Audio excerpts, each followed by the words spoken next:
bahaye ikaze wowe udukurikira kuri uru rubuga.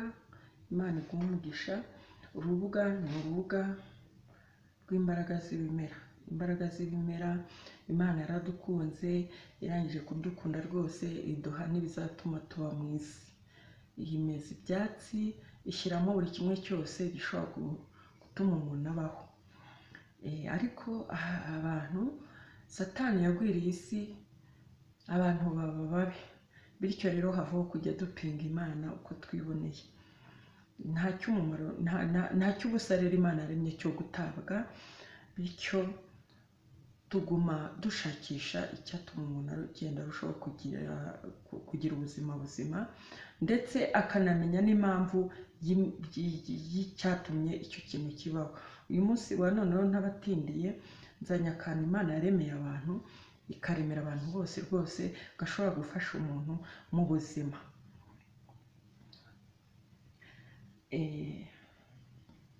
Wowe nkurikiye, hari aho bigera bikananirana ukaba wakiyambisha nyine ibyo Imana iba yararemye.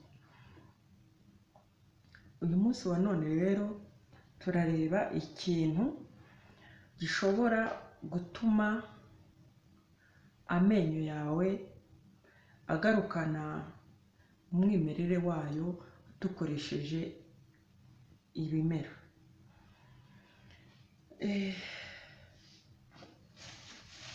Uyu munsi wa none turarebera hamwe iki cyatsi. Niba mukizi mumbwire iki cyatsi iki.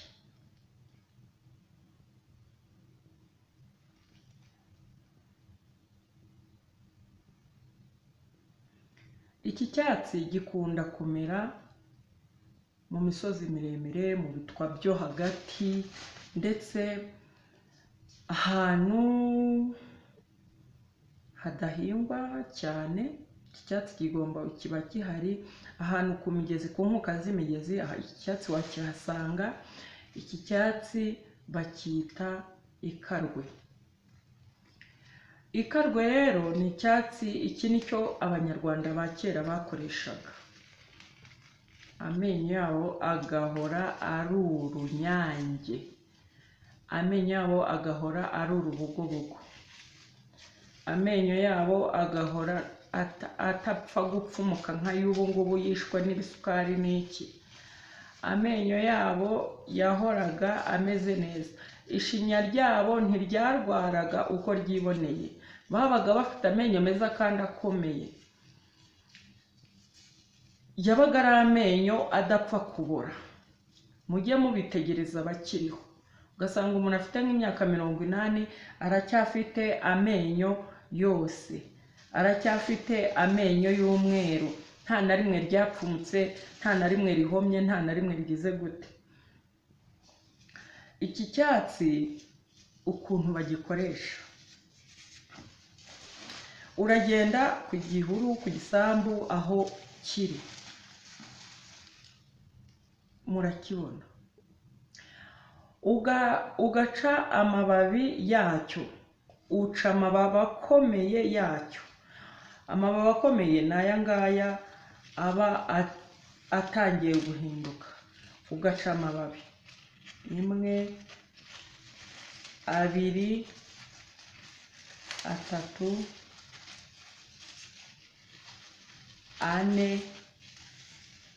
5.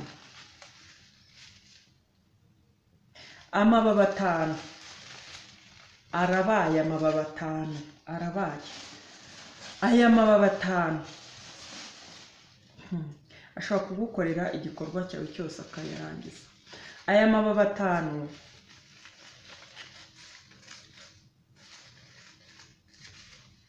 urayafata ukayegeranya gutya, ukayegeranya.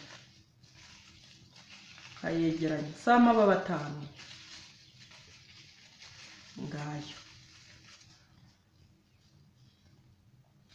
Ugashaka amazi asukuye, ntayo wanywa, amazi yo kunywa meza,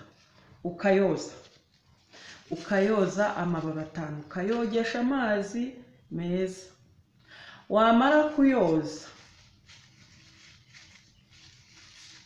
ukayazinga gutya.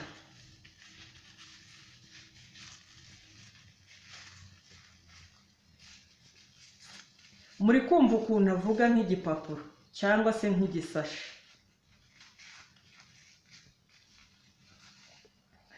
Ukazana irindi babi ry'imfabusa rya gatandatu. Nimvuga amakoma bamwe ntago bayazi nta nubwo bari buyumve. Ukazana ibabi rya gatandatu ugapfunyikamo. Ukazingaho akadodo. Ukazingaho akadodo.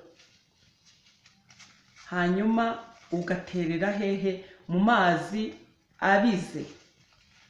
Amazi abize kugira ngo uku kuntu kimeze nk'igipapuro gihwame cyoroshye. Cyangwa se ku bantu bacana ku mbabura ugafata buri babi ukarambika ku mbabura ku makara nyine ari kwaka rigahonga kababuka. Hanyuma ukazinga. Abantu bacana keto urafata ibabi ukagenda ukomeka ku cyuma cya keto, ndavuga ari amabinika bacomeka. Ukayazinga umaze kuyababura. Wamara kuyazinga umaze kuyababura,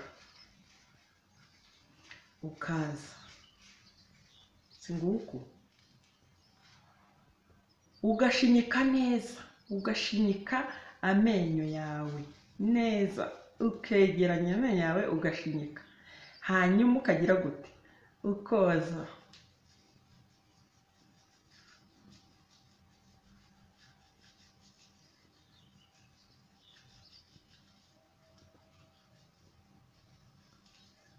Koza neza.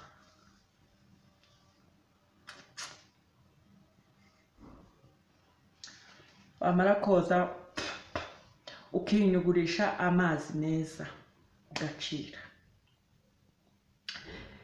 Ibintu biba byarahatiye ku menyo yawe bimeze nk'ibibati bivaho bivaho bivaho. Ya menyo yaboze atajya cya yababaye umuhondo yarahatiyeho ibintu biri nk'ibivuta, nabyo bivaho rwose urabicira bivaho. Iki cyatsi ni cy'abantu ba kera bakoreshaga, ugasanga nyine amenyo n'ishinya yabo ari nzima nta hantu yigeze yangirika. Atari nka kumwe dusigaye tuborosa, umuntu akaborosa, burya hari n'uburyo biborosa, umuntu akaborosa ugasanga ishinya kugira ngo imanuke ipfuka iryinyo yarazamutse, iryinyo rigasigara ubona n'umuzi waryo. Biterwa n'iki? Biterwa n'akaroso. Akenshi uturoso tuba tutari twiza. Utwo turoso tutuma aho kugira ngo ishinya yegere iryinyo ahubwo ikasama, nabyo ni uburwayi. Abantu bakoresha utu twatsi rero ntabwo ishinya yabo yangirika, ahubwo usanga imase ku ryinyo neza neza neza, bitewe n'imbaraga Imana yashyize muri iki cyatsi kugira ngo gifashe abantu mu koza amenyo yabo.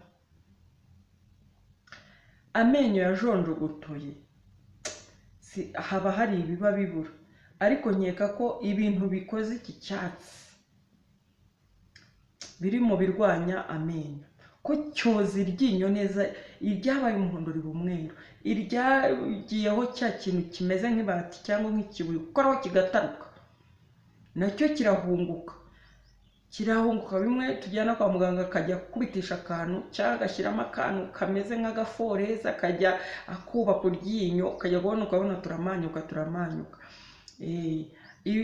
Iki cyatsi rero kibikuraho. Dore iki cyatsi ni ingenzi mu buzima. Iki cyatsi ni ingenzi.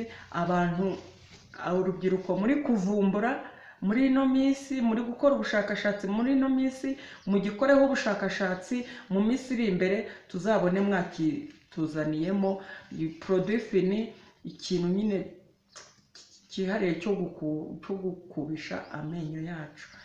Imana ibahe umugisha. Iki kintu rwose, iki cyatsi mukirebe mukiteho, hanyuma muzatubwira, muzanyandikire muri komanteri mbazanire n'ibindi. murakoze cyane. Bye, nahera.